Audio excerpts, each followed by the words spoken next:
Today we're going to look at torch angle and torch height and how it can help you and how it can hurt you. Stay tuned.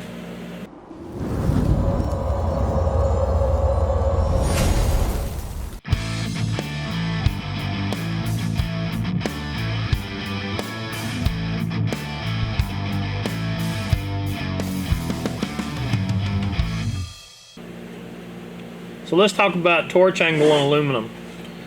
The optimum torch angle for aluminum is anywhere from just about straight up and down, I'm going to say till about 10 degrees maybe. I'm not sure exactly what that is, but we'll say 10 degrees just for conversation's sake. And the reason you really don't want any more than that is because the heat coming off your tungsten will actually preheat your filler. And what I mean by that, let's say you have, well, let's go back. Say if your tungsten's here at 10 degrees, your heat is basically going straight down into your weld pool. So what happens when you rotate that torch angle, like you use a torch angle like you would for stainless or something like that, what happens is your heat comes out at an angle like this. So now we've gotten to the point where we start preheating your filler before it ever gets to your puddle. And it'll cause the filler to ball and fall off and drip, and you'll just really struggle. You'll never get the filler to the puddle without it just balling up and falling off. The same thing can happen with your torch height.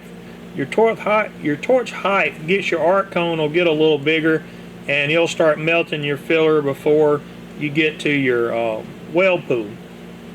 So torch height and torch angle is really important on aluminum. Like I said, what I feel like the optimum angle is anywhere from almost straight up and down to about 10 degrees will actually work real nice. When you get more of like a stainless torch angle, or really more of exaggerated torch angle, you're going to start preheating that filler, and it's going to start blobbing up and basically falling into the puddle, even if it even makes it to the puddle.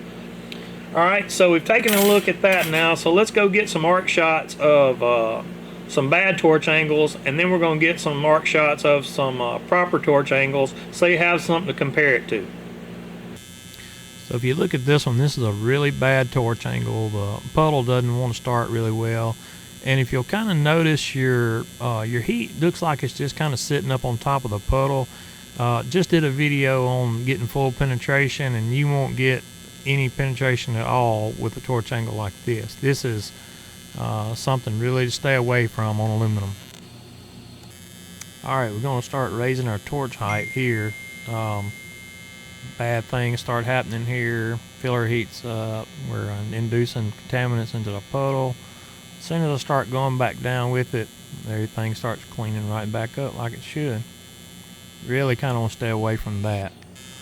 And here is it looks like I've got more torch angle than I do because of the camera, but this is about 10 or 15 degrees, I guess. And notice the puddle's just way more controllable. Everything's going good, and this is really what you want to shoot for when you're welding aluminum. So here's another really good shot. This one's actually done at 60 hertz. I grabbed it from another video, but what you want to notice is I got a really good torch angle and a really good close torch height. Just makes everything, that puddle, so much more controllable, and you're actually in control this way. So this was just a really cool shot.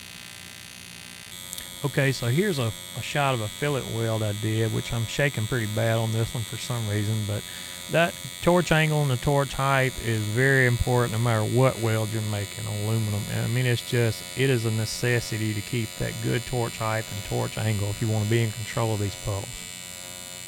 Okay guys, so there you go. I hope you enjoyed that little short video. There's a lot of good things in just that little bit of a short video. The things that matter on stainless and mild steel and other metals probably matter 5 times more on aluminum. If you want to be in control of your puddle and be able to make the best welds you can possibly make, torch angle and torch height are really, really important. That's really going to help you to be a lot more in control of your puddle and your penetration, and just the list can go on and on about how much it's going to help you. So really, in my opinion, that's where most people struggle, is torch height and torch angle. So pay special attention to that. And guys, thanks for watching. Leave some comments below. If there's something else you want to see, let me know. We really appreciate you guys being a part of the channel and watching the videos. Thanks a lot.